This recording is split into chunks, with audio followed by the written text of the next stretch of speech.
We need to talk. Yes, I did do that corny ass shit when you set up the camera and you pretend like you didn't. Yeah, I'm sorry about that. But there's a dire situation going on that we have to address immediately. But first, let's get in the mood. No, not that type of mood. Okay, that's a lot better. So let me just give you a rundown of what I was about to do. I was planning to drop a video about the current state of the UFC. As a matter of fact, I already recorded it and I was about to finish editing it. But the reason why I didn't drop it was because so much has happened in the sports world since I edited that video. Today is March 4th. I finished editing that video on March 1st. I was gonna drop it the day after. But then Tank versus Lamont Roach happened. The decision is a majority draw.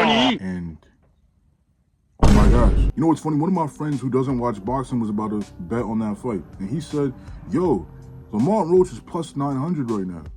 I think I'm about to bet on Lamont Roach. And I'm like, you're kind of stupid. He's like, how? I'm like, you do understand that Tank is fighting someone completely below his skill level, right? Tank is a high-level boxer.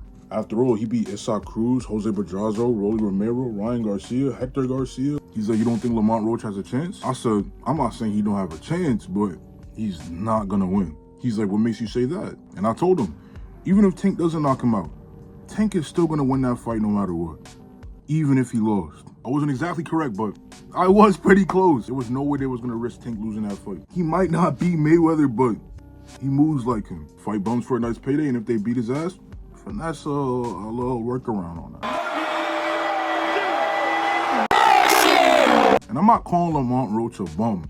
As a matter of fact, I'm not calling every one of Floyd Mayweather's opponents bums, but I'm just saying, these are guys that are supposed to be fighting people of a higher regard because we put them in a higher level. Everyone sings Gervonta's praises, and I admit, I was one of them. I am one of them, still. And this fight doesn't define his skill level. But, damn, Tank, you should have took Lamont Roach a little bit more serious, my boy. Lamont Roach looked completely dialed in this entire training camp, and honestly, he outshowed Tank by a mile. Tank didn't even hurt Lamont once in that entire fight. Lamont rocked Tank twice and knocked him down. Yes, he knocked him down. Now listen, I'm not saying the whole grease thing was bullshit because I personally, I have dreadlocks and I had braids before that. And sometimes it does hit your eyes. Sometimes. But at the end of the day, why would you take a knee? If I was in Tank's position, I would know that I would at least be like, yo, ref, I got something in my eye. Why would the first instinct be, let me just take a knee real quick? Lamont Roach got a big ass head, bro. He got a humongous noggin on him. So I'm not surprised that he was able to take a punch. And he was really eating them shits though. But Lamont kept catching my boy. It was different. By the 11th round of the fight, one of the judges had Gervonta up by 6 rounds. Arguably, he was not up by 6 rounds. The first couple rounds were slow, but that's typical for a Tank fight. But with all due respect, Tank, you lost that fight. You fucking lost that fight. Obviously, Gaethje versus Dan Hooker is canceled, but we have Rafael Fiziev taking his place. And that'll be a good fight. But it sucks that such an amazing fight that we were all hyped to get just canceled just like that. In the video that I filmed the other day, I discussed how sparring so late is such a bad idea. Cutting all that weight, training vigorously, not getting all the nutrients that you're supposed to get as a human being to survive sufficiently and gain muscle and perform and have all that energy, I can imagine you could injure yourself last second, which is why I do think that fighters shouldn't be training hard on the last 2 weeks before fight day. I don't get why there's fighters that are still sparring, somehow still sparring. And it's not like technique drilling, it's not playful sparring, it's not nothing light. They're legitimately banging the fuck out for no reason months or weeks before their fight. Which is why we don't even have Hooker versus Gaethje in the first place. Why are you sparring, bro? Hooker likes to fight too much, bro. He's a maniac, bro. He's a maniac. Michael Chandler versus Paddy Pimblett is coming soon, and I already discussed on that. Great selection by the UFC. I'm actually a huge fan of this fight. That's why that happened. Both fighters, in a sense, have everything to lose and everything to gain. Both of these fighters need this dub or will get a hell of a lot of hate if they lose. On Paddy's side, he has everything to gain, but a lot to lose as well. People already hate him because of how he's been acting over the last couple years now.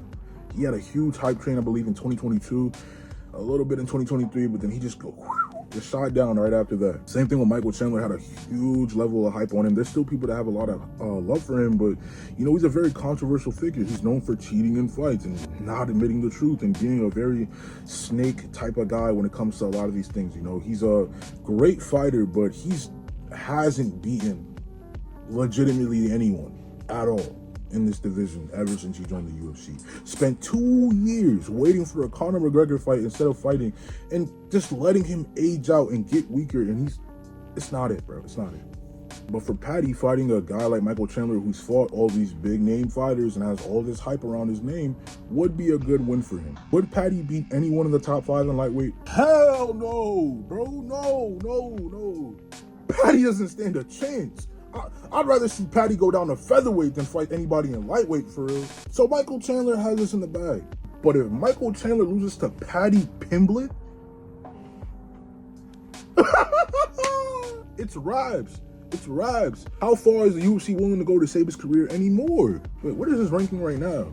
Let's check Paddy's ranking right now. Paddy's currently the number 12 lightweight in the division, and he has more wins in the UFC than Michael Chandler does. Granted, he didn't fight anybody nowhere near as good as the people that Michael Chandler fought, except for Tony Ferguson, of course.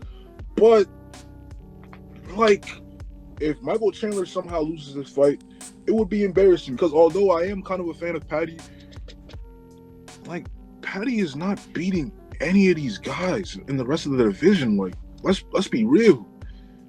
It's Islam, Arman, Oliveira, Holloway, Gaethje, Poirier, Beneil, and Hooker, Gamrot, Renato Moicano. Although, I guess that's his real last name or something. Like, no, guys, no. He beat Bobby Green, cool, but by submission.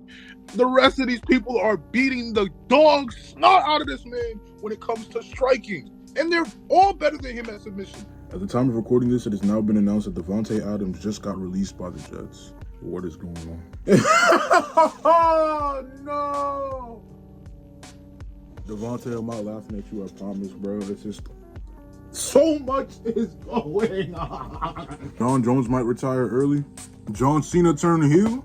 Obviously, Luka getting traded to the Lakers was the craziest thing that happened in NBA history. AD getting switched over to the Mavs and immediately gets injured on his first debut game after saying, I'm here! Yo, I don't want to wish any negativity on anybody, but when he got injured after doing all of that, I swear I was on the floor. I love AD too. That sounds so disrespectful to say, but God couldn't have written a funnier script than that, honestly. And now Kyrie, it's already public knowledge now that Nico Harrison was receiving mad death threats after trading Luka. And now that Kyrie's injured, Nico, good luck.